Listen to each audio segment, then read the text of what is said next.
माता दी।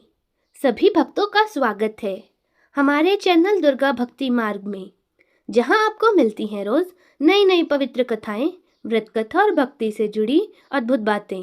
तो आइए श्रद्धा और भक्ति के साथ आज की कथा की शुरुआत करते हैं। आज हम सुनेंगे वैशाख माह की पवित्र चौथ की कथा, जिसे सुनने और करने से भगवान श्री गणेश की विशेष कृपा प्राप्त होती है और सभी विघ्न दूर होते हैं। तो आइए श्रद्धा और भक्ति के साथ कथा का श्रवण करते हैं।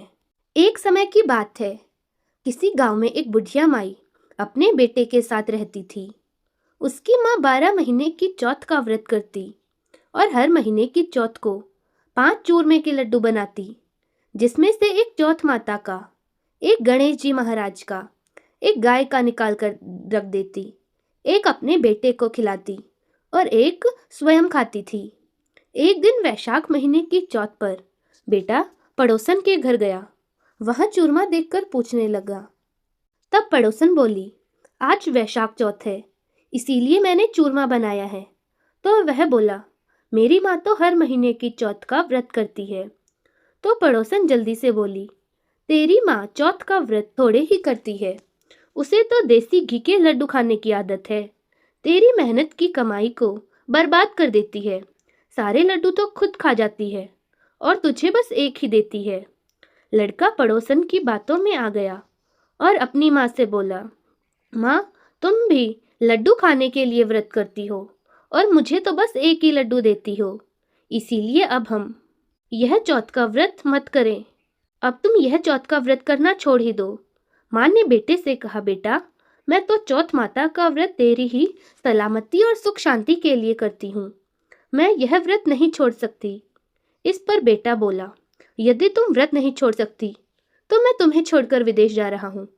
माँ बोली, बेटा, यदि तुम तो मुझसे नाराज होकर विदेश जाना चाहते हो तो ये चौथ माता की आंखें अपने साथ ले जाओ।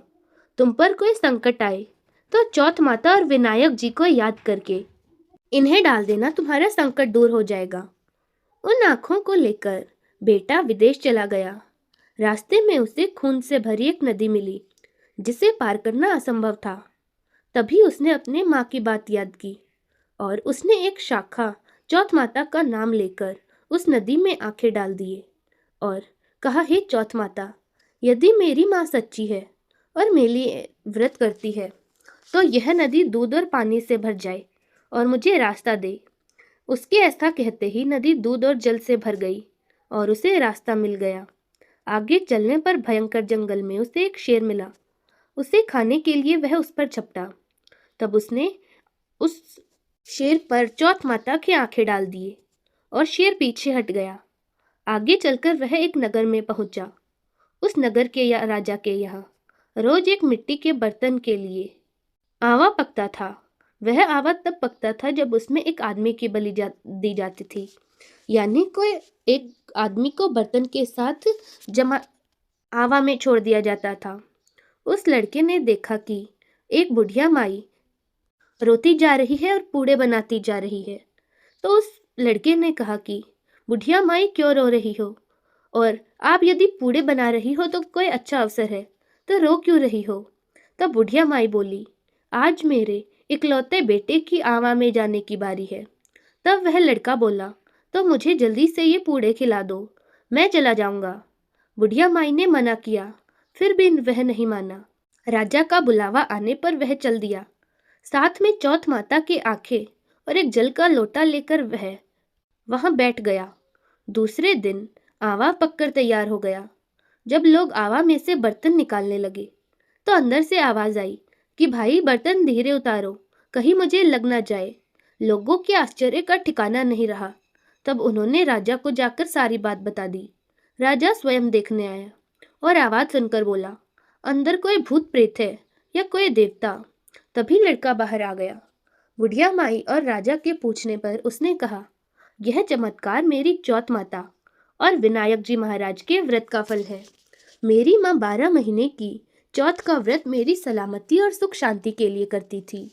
उन्हीं के व्रत के कारण मेरा यह भयानक संकट दूर हुआ। यह सुनते ही राजा ने पूरे नगर में ऐलान करवा दिया कि सभी सुहागन स्त्रियां बेटे और माँ और कुंवारी कन्याएं चौथ माता का व्रत करें। हो सके तो 12 महीने की चौथ का व्रत करें, नहीं तो 4 बड़ी चौथ का व्रत करें। हे चौथ माता, जैसे आपने बुढ़िया के बेटे पर कृपा की वैसी सब पर करना। कहानी कहने वाले, सुनने वाले और हुकारा भरने वाले सबकी मनोकामनाओं को पूरा करना। तो दोस्तों, अगर आपको यह वीडियो अच्छी लगी तो वीडियो को लाइक करें, शेयर करें और हमारे चैनल दुर्गा भक्ति मार्ग को ज़रूर सब्सक्राइब करें और कमेंट्स में जय श्री गणेश लिखना ना भूलें। धन्यवाद।